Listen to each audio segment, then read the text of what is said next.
Hazara community کے لوگ ہیں، شاید سب سے زیادہ ظلم ان کے اوپر ہوا ہے۔ ان کو ٹارگٹ کیا گیا، اور خاص طور پہ پچھلے 20 سال میں 9/11 کے بعد ان کے اوپر جس طرح کی دہشت گردی کی گئی اور جس طرح کی ظلم کیا گیا، قتل کیا گیا ان لوگوں کو، کسی اور کمیونٹی کے اوپر اس طرح کا پاکستان میں ظلم نہیں ہوا۔ اور میں کئی دفعہ گیا بھی، جب وہاں بڑے بڑے سانیہ ہوئے میں ان کے ساتھ گیا بھی، میں نے ان کا خوف بھی دیکھا ہوا ہے۔ تو جب یہ ابھی انسیڈنٹ ہوا مچھ کے اندر، یہ جو ہمارے کوئلہ کی کانوں کے اوپر مزدور کام کر رہے تھے اور 11 ہزارہ کمیونٹی کے مزدوروں کو بڑی بے دردی سے قتل کیا گیا، تو میں اس کے اوپر پہلے تو ایک چیز آپ کو بتا دوں کہ یہ ایک اس سازش کا حصہ ہے جو کہ میں پچھلی مارچ سے پہلے میں نے اپنی کیبنٹ کو بتایا تھا، میں نے پھر پبلک سٹیٹمنٹس دیے اس کے اوپر کہ ہندوستان پوری طرح پاکستان کے اندر انتشار پھیلانے کی کوشش کر رہا ہے، اور ایک جگہ ہے سیکٹیرین ان کا پروگرام، بلکہ میں نے اپنی کیبنٹ کو بتایا تھا پچھلی مارچ میں کہ شیعہ اور سنی کے علماء کو قتل کرنا اور ان کے اندر ایک ملک کے اندر انتشار کی کیفیت پھیلانا۔ اس میں میں اپنی انٹیلیجنس ایجنسیز کو خاص طور پہ خراج تحسین پیش کرتا ہوں کہ انہوں نے 4 بڑے بڑے یہ جو دہشت گردی کے ایونٹس ہونے لگے تھے، اور ایک اسلام آباد کے باہر، وہ ہماری انٹیلیجنس ایجنسیز کی وجہ سے بچ گئے۔ اس کے باوجود ایک ہائی پروفائل سنی عالم کا قتل کیا گیا کراچی میں، اور بڑی مشکلوں سے ہم نے ایک آگ بجھائی جو کہ سیکٹیرین ڈیوائیڈ ہونے والی تھی۔ تو یہ جو ہمیں پہلے سے آئیڈیا تو تھا کہ یہ جو ہوا ہے مچھ کے اندر، اور جب یہ ہوا تو میں نے سیدھا اپنے انٹیریئر منسٹر کو بھیجا کوئٹہ، اور انہوں نے بڑی انٹریکشن کیا۔ پھر میں نے اپنے 2 فیڈرل منسٹرز کو بھیجا، اور ان کو ہزارہ کمیونٹی کو یہ بتانے کے لیے کہ یہ گورنمنٹ پوری طرح ان کے ساتھ کھڑی ہے، کیونکہ ہمیں پتہ ہے، مجھے خاص طور پہ پتہ ہے کہ ان کے اوپر کس طرح کے پیچھے ظلم ہوئے ہیں۔ اور میں نے ان کو ایشورٹی دی کہ ہم ان کی ہر قسم کی جو بیچارے لوائقین ہیں، اب ان کے گھروں میں جو کمانے والے تھے وہ مار دیے انہوں نے، تو میں نے ان کو ایشورٹی دی کہ ہم ان کو پوری طرح کمپنسیٹ بھی کریں گے، ان کا ہم پوری طرح دھیان بھی رکھیں گے۔ تو کل تک سب ڈیمانڈز مان چکے ہیں، جو بھی ڈیمانڈز انہوں نے کی ہم سب مان چکے ہیں۔ ان کی ایک یہ ڈیمانڈ ہے کہ جی پرائم منسٹر آئے تو پھر ہم لاشوں کو دفنائیں گے۔ میں نے ان کو میسج پہنچائی ہے کہ دیکھیں، جب سب ڈیمانڈز بھی آپ کی مان لی ہیں تو یہ ڈیمانڈ کرنا کہ ہم دفنائیں گے نہیں جب تک پرائم منسٹر آئے نہ، یہ کسی بھی ملک کے پرائم منسٹر کو اس طرح کی بلیک میل نہیں کرتے، کیونکہ یہ ایک ملک کا جو پرائم منسٹر تھا ہر کوئی بلیک میل کرے گا۔ پھر سب سے پہلے تو یہ جو ڈاکوؤں کا ٹولہ ہے کہ جی ہمارے سارے کرپشن کے کیسز معاف کرو نہیں تو ہم گورنمنٹ گرا دیں گے، یہ بھی تو ایک بلیک میل چل رہی ہے 2.5 سال سے۔ تو اس لیے یہ بڑا امپورٹنٹ ہے کہ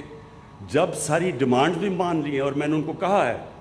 کہ جیسے ہی آپ ان کو دفنائیں گے میں کوئٹہ آؤں گا اور لوائقین کے ساتھ ملوں گا، اور میں پھر آج یہ اب اس پلیٹ فارم سے کہہ رہا ہوں کہ اگر آج آپ ان کو دفناتے ہیں میں آج کوئٹہ جاتا ہوں اور لوائقین کو ملتا ہوں۔ تو یہ کلیئر ہو جانا چاہیے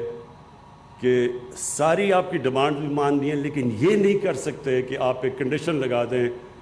جس کی کوئی سمجھ نہیں ہے کہ جناب جب آپ پرائم منسٹر آئے گا تو ہم دفنائیں گے۔ تو پہلے آپ ان کو دفنائیں، اور آج آپ دفناتے ہیں تو میں آج آپ کو گارنٹی کرتا ہوں کہ آج ہی میں کوئٹہ پہنچتا ہوں۔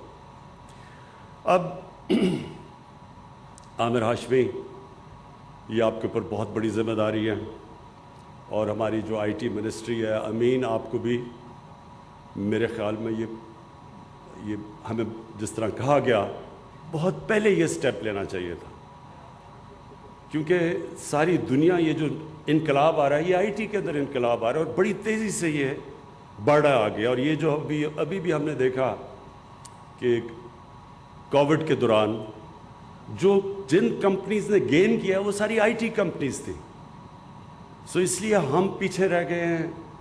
اور ہمیں یہ بہت پہلے اس طرح کے انسینٹیوز دینے چاہیے تھے اپنے آئی ٹی سیکٹر کو،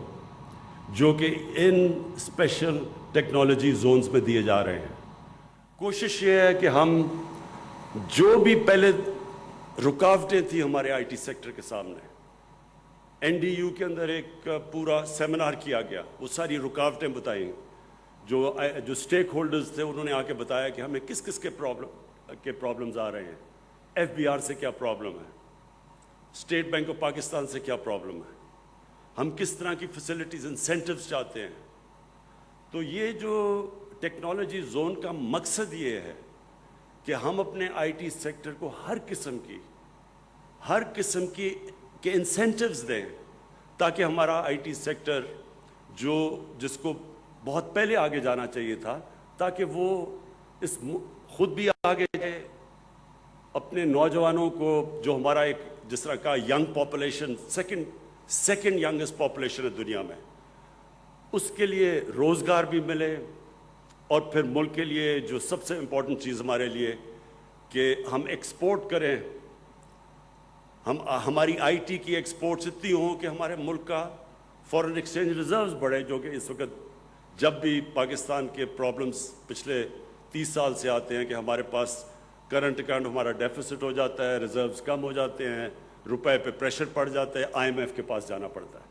تو اس میں یہ آئی ٹی سیکٹر بہت بڑا رول پلے کر سکتا ہے.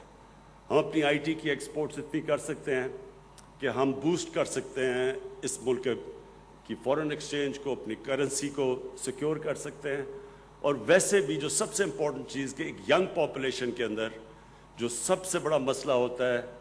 روزگار دینے کا، تو یہ سیکٹر وہ روزگار پرووائڈ کر سکتا ہے اپنے یوتھ کو. تو یہ جو آج سٹیپ ہے، میں اپنے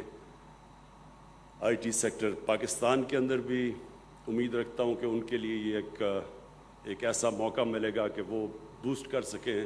آئی ٹی سیکٹر کو اور ملک کی ایکسپورٹس کو. اور دوسرے باہر سے بھی ہمارے امریکہ کے اندر اور باہر بھی آئی ٹی کے اندر پاکستانی بیٹھے ہوئے ہیں جو اس کا فائدہ اٹھا سکتے ہیں ان انسینٹیوز کا. اور پلس ہم امید رکھ رہے ہیں کہ باہر سے انویسٹمنٹ بھی ہمارے آئی ٹی سیکٹر کے اندر آئے گی. تو میں پھر سے عامر ہاشمی آپ کو یہ ریئلائز کرواتا ہوں کہ بہت بڑی ذمہ داری ہے آپ کے اوپر، لیکن میں آپ کو ایشور کرتا ہوں کہ ہماری گورنمنٹ پوری طرح آپ کے پیچھے کھڑی ہوگی. ان اسپیشل ٹیکنالوجی زونز کو کوئی بھی مسئلے مسائل آئے تو ہماری گورنمنٹ ان مسئلے مسائل کو دور کرے گی. شکریہ.